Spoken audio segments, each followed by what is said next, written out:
Welcome back to my YouTube channel. In this class we are going to study about nucleus. Okay, ಈ ವಿಡಿಯೋದಲ್ಲಿ ನಾವು nucleus ಬಗ್ಗೆ study ಮಾಡೋಣ. Previous ವಿಡಿಯೋದಲ್ಲಿ ನಾವು ಸೆಲ್ ಮೆಂಬ್ರೇನ್ ಮತ್ತೆ ಸೆಲ್ ಆರ್ಗನಲ್ ಸೈಟೋಪ್ಲಾಸಮ್ ಬಗ್ಗೆ ಸ್ಟಡಿ ಮಾಡಿವಿ. ಲಿಂಕ್ ಡಿಸ್ಕ್ರಿಪ್ಷನ್ ಅಲ್ಲಿ ಇದೆ, ನೋಡಬಹುದು. ಓಕೆ, ಸೊ ಈ ಕ್ಲಾಸಿನಲ್ಲಿ ನಾವು ನ್ಯೂಕ್ಲಿಯಸ್ ಬಗ್ಗೆ ಸ್ಟಡಿ ಮಾಡೋಣ. Okay, nucleus is present in all cells which divide and produce enzyme. Okay, so nucleus ಎಲ್ಲಿರುತ್ತೆ, ಎಲ್ಲ ಸೆಲ್ಗಳಿರುತ್ತೆ, ಡಿವೈಡ್ ಆಗ್ತವೆ ಮತ್ತು ಎನ್ಸೈಮ್ ಪ್ರೊಡ್ಯೂಸ್ ಮಾಡ್ತವೆ. ಎಲ್ಲ ಸೆಲ್ಗಳಲ್ಲಿ ನಮ್ಮ ನ್ಯೂಕ್ಲಿಯಸ್ ಪ್ರೆಸೆಂಟ್ ಇರುತ್ತೆ. Okay, next the cell with nucleus are called as eukaryotes. Okay, eukaryotes ಅಂತ ನಾವು ಯಾರಿಗೆ ಹೇಳ್ತೀವಿ, ಯಾವ ಸೆಲ್ಗಳಲ್ಲಿ ನ್ಯೂಕ್ಲಿಯಸ್ ಇದೆ ಆ ಸೆಲ್ಗಳಿಗೆ ನಾವು ಯೂಕ್ಯಾರಿಯೋಟ್ಸ್ ಅಂತ ಹೇಳ್ತೀವಿ. Okay, next most of the cells have only one nucleus.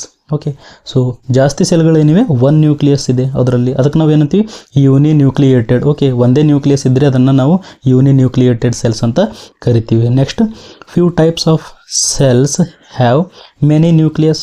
Okay, ಕೆಲವು ಸೆಲ್ಸ್ಗಳಿರ್ತವೆ ಜಾಸ್ತಿ. ಓಕೆ, ಮೆನಿ ನ್ಯೂಕ್ಲಿಯಸನ್ನು ಕಂಟೈನ್ ಮಾಡಿರ್ತವೆ. ಓಕೆ, ಜಾಸ್ತಿ ನ್ಯೂಕ್ಲಿಯಸ್ ಇರ್ತವೆ, ಅವಕ್ಕೆ ನಾವೇನಂತೀವಿ ಮಲ್ಟಿ ನ್ಯೂಕ್ಲಿಯೇಟೆಡ್ ಸೆಲ್ಸ್ ಅಂತ ಕರಿತೀವಿ. Okay, next generally the nucleus is located near to the centre of the cell. Okay, ಇದು ಸೆಲ್ ಅದ ಅಂತ ಅಂದ್ಕೊಳ್ಳಿ. ಓಕೆ, ಸೊ ನಮ್ಮ ನ್ಯೂಕ್ಲಿಯಸ್ ಎಲ್ಲಿರುತ್ತೆ, ಸೆಂಟರ್ ಪಾರ್ಟಲ್ಲಿ ಇರುತ್ತೆ. ಓಕೆ, ಎಲ್ಲಿರುತ್ತೆ, ಸೆಂಟರ್ ಪಾರ್ಟಲ್ಲಿ ನಮ್ಮ ನ್ಯೂಕ್ಲಿಯಸ್ ಇರುತ್ತೆ. Next it is mostly spherical in shape. Okay, ಯಾವ ಶೇಪ್ ಇದೆ, ಸ್ಪೆರಿಕಲ್ ಶೇಪ್ ಇದೆ, ರೌಂಡ್ ಶೇಪ್ ಇದೆ. ಓಕೆ, ಸೊ ಐ ಥಿಂಕ್ ನಿಮಗೆ ಇದು ಅರ್ಥ ಆಗಿರ್ಬೋದು.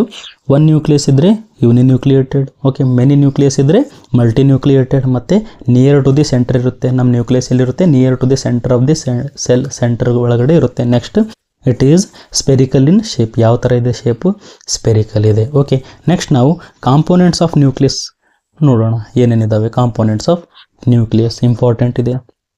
Okay, so components of nucleus ಒಳಗಡೆ ಫಸ್ಟ್ ಬರೋದು ನ್ಯೂಕ್ಲಿಯರ್ ಮೆಂಬ್ರೇನ್.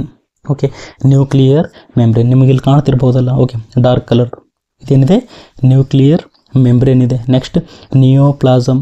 ಓಕೆ, ನಿಯೋಪ್ಲಾಸಮ್ ಅಂದರೆ ಗ್ರೀನ್ ಕಲರ್ ಕಾಣಿಸ್ತಾ ಇದೆಯಲ್ಲ ನಮಗೆ, ಅದೇನಿದೆ ನಮ್ಮ ನಿಯೋಪ್ಲಾಸಮ್ ಇದೆ. ಓಕೆ, ಸೆಲ್ ಒಳಗಡೆ ಸೈಟೋಪ್ಲಾಸಮ್ ಇತ್ತು, ಆ ಥರ ನ್ಯೂಕ್ಲಿಯಸ್ ಒಳಗಡೆ ನಿಯೋಪ್ಲಾಸಮ್ ಇರುತ್ತೆ. ಓಕೆ, ನೆಕ್ಸ್ಟ್ ನ್ಯೂಕ್ಲಿಯೋಲಸ್ ಇದೆ. ಓಕೆ, ಸೊ ಸೆಲ್ ಒಳಗಡೆ ನ್ಯೂಕ್ಲಿಯಸ್ ಇರುತ್ತಿಲ್ಲ, ಹಾಗೆ ಇದರೊಳಗಡೆ ನ್ಯೂಕ್ಲಿಯಸ್ ಒಳಗಡೆ ನ್ಯೂಕ್ಲಿಯೋಲಸ್ ಇದೆ, ಇಲ್ಲಿದೆ ನೋಡಿ. ಓಕೆ, ಸೊ ಇದೇನಿದೆ, ನ್ಯೂಕ್ಲಿಯೋಲಸ್ ಇದೆ. Okay, so first one by one ನೋಡೋಣ ಕಾಂಪೋನೆಂಟ್ಸ್ಗಳನ್ನು. ಫಸ್ಟ್ ನಾವು ನ್ಯೂಕ್ಲಿಯರ್ ಮೆಂಬ್ರೇನ್ ಏನಿದೆ ಅಂತ ಅದ್ರ ಬಗ್ಗೆ ಸ್ಟಡಿ ಮಾಡೋಣ. ಓಕೆ,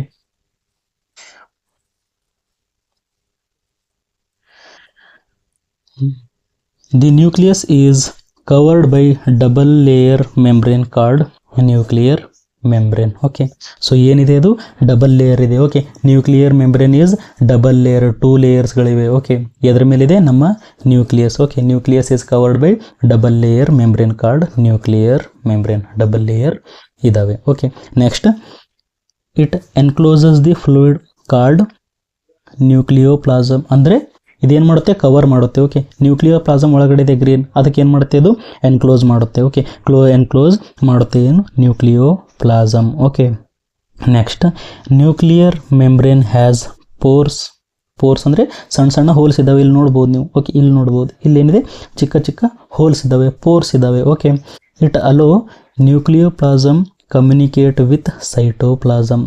ಓಕೆ, ಏನು ಮಾಡುತ್ತೆ, ಇದು ಅಲೋ ಮಾಡುತ್ತೆ ನ್ಯೂಕ್ಲಿಯೋಪ್ಲಾಸಮ್ ಮತ್ತು ಹೊರಗಡೆ ಏನಿದೆ ಸೈಟೋಪ್ಲಾಸಮ್ ಇದೆಯಲ್ಲ, ಅವೆರಡರ ನಡುಗಡೆ ಕಮ್ಯುನಿಕೇಷನ್ ಮಾಡೋಕ್ಕೆ ಅಲೋ ಮಾಡ್ತವೆ. ಯಾರು, nuclear pores. Okay, I think ನಿಮಗೆ ಅರ್ಥ ಆಗಿರ್ಬೋದು. ಏನೇನಿದೆ, ಡಬಲ್ ಲೇಯರ್ ಮೆಂಬ್ರೇನ್ ಇದೆ, ನ್ಯೂಕ್ಲಿಯೋಪ್ಲಾಸಮ್ಗೆ ಎನ್ಕ್ಲೋಸ್ ಮಾಡುತ್ತೆ, ಮತ್ತು ಪೋರ್ಸ್ಗಳಿವೆ. ಓಕೆ, ಏನು ಮಾಡುತ್ತೆ, ಪೋರ್ಸ್ಗಳು helps in nucleoplasm communicate with cytoplasm. Okay, double layer membrane ಇದೆ, ಪೋರ್ಸ್ ಇದ್ದಾವೆ. ಓಕೆ, ನೆಕ್ಸ್ಟ್ ಫಂಕ್ಷನ್ ಏನು ಮಾಡುತ್ತೆ, ನ್ಯೂಕ್ಲಿಯರ್ ಮೆಂಬ್ರೇನ್ ಅಂದರೆ exchange of material between nucleoplasm and cytoplasm. Okay, ಇಲ್ಲಿ ಪೋರ್ಸ್ಗಳಿವೆಲ್ಲ, ಅದರಿಂದ ಏನಾಗುತ್ತೆ, ಎಕ್ಸ್ಚೇಂಜ್ ಆಫ್ ಮಟೀರಿಯಲ್ಸ್ಗಳನ್ನು ಎಕ್ಸ್ಚೇಂಜ್ ಆಗ್ತವೆ. ಓಕೆ, ನಿಯೋಪ್ಲಾಸಮ್ ಮತ್ತು ಸೈಟೋಪ್ಲಾಸಮ್ ನಡುವೆ ಏನಾಗುತ್ತೆ, ಮಟೀರಿಯಲ್ ಎಕ್ಸ್ಚೇಂಜ್ ಆಗ್ತವೆ. ಓಕೆ, ನೆಕ್ಸ್ಟ್ ನಾವು ನ್ಯೂಕ್ಲಿಯೋಪ್ಲಾಸಮ್ ಬಗ್ಗೆ ಸ್ಟಡಿ ಮಾಡೋಣ. ನ್ಯೂಕ್ಲಿಯೋಪ್ಲಾಸಮ್ ಏನಿದೆ ಏನಿಲ್ಲ ಅಂತ. Okay, it is gel like substance found with in the nucleus. Okay, gel like structure ಇದೆ, ಸಬ್ಸ್ಟೆನ್ಸ್ ಇದೆ, ಅದು ಎಲ್ಲಿದೆ? ನ್ಯೂಕ್ಲಿಯಸ್ ಒಳಗಡೆ ಇದೆ. ಅದಕ್ಕೆ ನಾವೇನ್ತೀವಿ? Nucleoplasm. Okay, next, it contain large quantity of genetic material in the form of DNA. Okay, so DNA ಎಲ್ಲಿರುತ್ತೆ? ನಮ್ಮ ನ್ಯೂಕ್ಲಿಯಸ್ ಒಳಗಡೆ ಇರುತ್ತೆ. ಅದೇ ಏನದ? ನಮ್ಮದು ಜೆನೆಟಿಕ್ ಮಟೀರಿಯಲ್ ಇದೆ. Okay, it contains genetic material. Next, the nucleoplasm appears as dark staining thread like structure. So ಇಲ್ಲಿ ನಮಗೆ ಥ್ರೆಡ್ ಲೈಕ್ ಸ್ಟ್ರಕ್ಚರ್ ಕಾಣಿಸ್ತಾ ಇದೆಯಲ್ಲ, ಅದೇನಿದೆ? ನಮ್ಮ called nuclear chromatin. Okay, nucleoplasm ಯಾವ ಥರ ಕಾಣಿಸ್ತಾ ಇದೆ? ಅದರೊಳಗಡೆ ಡಾರ್ಕ್ ಥ್ರೆಡ್ ಥರ ಕಾಣಿಸ್ತಾ ಇದ್ದೇವಲ್ಲ, ಅದಕ್ಕೆ ನಾವು ಏನಂತೀವಿ? ನ್ಯೂಕ್ಲಿಯರ್ ಕ್ರೋಮ್ಯಾಟಿನ್ ಅಂತ ಹೇಳ್ತೀವಿ. Okay, next, during the cell division the chromatin material is converted into rod shaped.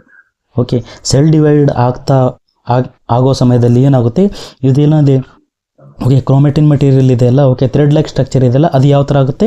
Rod like structure ಆಗುತ್ತೆ. Okay, structure called chromosome. ಯಾವ ಥರ ಆಗುತ್ತೆ? ಥ್ರೆಡ್ ಥರ ಇರೋದು ಅದು ಕ್ರೋಮೋಸೋಮ್ ಥರ ಆಗುತ್ತೆ. ಓಕೆ, ಯಾವ ಥರ ಆಗುತ್ತೆ? ಕ್ರೋಮೋಸೋಮ್ ಥರ ಆಗುತ್ತೆ, ರಾಡ್ ಶೇಪ್ ಬರುತ್ತೆ. ಓಕೆ, ಐ ಥಿಂಕ್ ನ್ಯೂಕ್ಲಿಯೋಪ್ಲಾಸಮ್ ಅರ್ಥ ಆಗಿರ್ಬೋದು. ಏನಿದೆ? ಜೆಲ್ ಲೈಕ್ ಸ್ಟ್ರಕ್ಚರ್ ಇದೆ, it contains genetic material in the form of DNA. Okay, ಹೇಗಿದೆ ಅದು? Dark stained thread like structure. Okay, thread like structure ಕಾಣಿಸುತ್ತೆ, called nuclear chromatin. Okay, so during cell division chromatin ಏನಾಗುತ್ತೆ? Rod shape ಬರುತ್ತೆ. Okay, that rod shape called as chromosome. Okay, next ನಾವು nucleolus ಬಗ್ಗೆ study ಮಾಡೋಣ. Nucleolus. Okay, the ನ್ಯೂಕ್ಲಿಯೋಸ್ may contain one or more round bodies called nucleolus. Okay, nucleus ಏನಿದೆ? ಒಂದು ಅಥವಾ ಮೂರು round bodies contain ಮಾಡಬಹುದು ನ್ಯೂಕ್ಲಿಯೋಲಸ್. ಓಕೆ, ಇದೇನಿದೆ? ಒಂದು ನ್ಯೂಕ್ಲಿಯಸ್ ಒಳಗಡೆ ಒಂದು ಇರ್ಬೋದು ಅಥವಾ ಜಾಸ್ತಿನೂ ಇರಬಹುದು. ಅದಕ್ಕೇನಂತೀವಿ ನಾವು? ನ್ಯೂಕ್ಲಿಯೋಲಸ್. ನ್ಯೂಕ್ಲಿಯಸ್ ಒಳಗಡೆ ರೌಂಡ್ ಶೇಪ್ಡ್ ಇದೆ, ಅದಕ್ಕೇನಂತೀವಿ ನಾವು? Nucleolus. Okay, it is composed of RNA, DNA and proteins. Okay, ಏನಿದೆ ಇದರೊಳಗಡೆ? RNA ಇದೆ, DNA ಇದೆ ಮತ್ತು ಪ್ರೋಟೀನ್ ಇದೆ ನಮ್ಮ ನ್ಯೂಕ್ಲಿಯೋಲಸ್ ಒಳಗಡೆ. ಓಕೆ, ಇದೇನಿದೆ ನಮ್ಮದು ನ್ಯೂಕ್ಲಿಯೋಲಸ್. ಅದ್ರ ಕೆಲಸ ಏನು ಮಾಡುತ್ತೆ? ಫಂಕ್ಷನ್ ಏನಿದೆ ಅಂದರೆ site of synthesis of ribosomal RNA. Okay, ಏನು ಮಾಡುತ್ತೆ ಇದು? ರೈಬೋಸೋಮಲ್ RNAಗೆ ಸಿಂಥಸಿಸ್ ಮಾಡುತ್ತೆ. ಓಕೆ, ನ್ಯೂಕ್ಲಿಯಸ್ ಏನಿದೆ? ರೌಂಡ್ ಬಾಡೀಸ್ ಇದ್ದಾವೆ ಇನ್ ದಿ ನ್ಯೂಕ್ಲಿಯಸ್. ಓಕೆ, ಮತ್ತು it composed of RNA, DNA and proteins. Okay, function ಏನಿದೆ ಅಂದರೆ ರೈಬೋಸೋಮಲ್ RNA ಏನು ಮಾಡುತ್ತೆ? ಸಿಂಥಸಿಸ್ ಮಾಡುತ್ತೆ. Okay, next, whole nucleus. Okay, whole ನಮ್ಮ ನ್ಯೂಕ್ಲಿಯಸ್ ಏನು ಕೆಲಸ ಮಾಡುತ್ತೆ? ಓಕೆ, ಅದ್ರ ಫಂಕ್ಷನ್ ಏನಿದೆ ಅನ್ನ ನಾವು ನೋಡೋಣ. Control the all activities of cell. Okay, cell ಒಳಗಡೆ ಯಾವುದೇ ಆ್ಯಕ್ಟಿವಿಟಿ ಆದರೂ ಅದಕ್ಕೆ ಕಂಟ್ರೋಲ್ ಮಾಡೋರು ಯಾರು?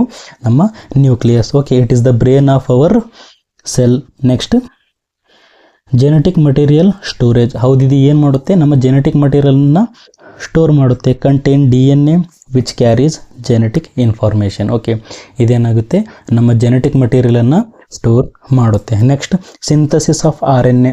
ಹೌದು, ಸಿಂಥಸಿಸ್ ಆಫ್ RNA ಮಾಡ್ತಾ ಇದೆ. Okay, next, ribosomal production. Okay, so ribosome ಎಲ್ಲಿ ಪ್ರೊಡ್ಯೂಸ್ ಆಗ್ತವೆ ಅಂತ ಯಾರಾದ್ರೂ ಕೇಳಿದ್ರು ನೀವು ಏನಂತ ಹೇಳಬೇಕು? ನ್ಯೂಕ್ಲಿಯಸ್ ಒಳಗಡೆ ಪ್ರೊಡ್ಯೂಸ್ ಆಗ್ತವೆ ಅಂತ ಹೇಳ್ಬೋದು. Next, control the cell division. Okay, cell ಡಿವಿಷನನ್ನು ಏನು ಮಾಡುತ್ತೆ? ಕಂಟ್ರೋಲ್ ಮಾಡುತ್ತೆ ನಮ್ಮ nucleus. Next, regulate the movement of molecule between nucleus and cytoplasm through the nuclear pore. Okay, ಇಲ್ಲಿ ಏನಾಗ್ತಾ ಇದ್ದಾವೆ? ಮೂಮೆಂಟ್ಸ್ ಆಗ್ತಾವೆಲ್ಲ ಮಾಲಿಕ್ಯೂಲ್ಸ್. ಓಕೆ, ಪೋರ್ಸ್ ಇದ್ದಾವೆ. ಸೊ ಏನಿದ್ದಾವೆ? ಇಲ್ಲಿ ಪೋರ್ಸ್ ಇದ್ದಾವೆ, ಹೋಲ್ಗಳಿವೆ ಚಿಕ್ಕ ಚಿಕ್ಕ.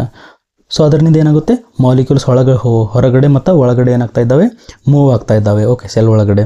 ಅದಕ್ಕೆ ಏನಂತೀವಿ ನಾವು? It regulate the movement of molecule between nucleus and cytoplasm through the nuclear pore. Next, DNA repairing of damaged DNA. ಓಕೆ, DNA ಅದು ಡ್ಯಾಮೇಜ್ ಆದಾಗ ಅದಕ್ಕೆ ರಿಪೇರ್ ಮಾಡೋರು ಯಾರು?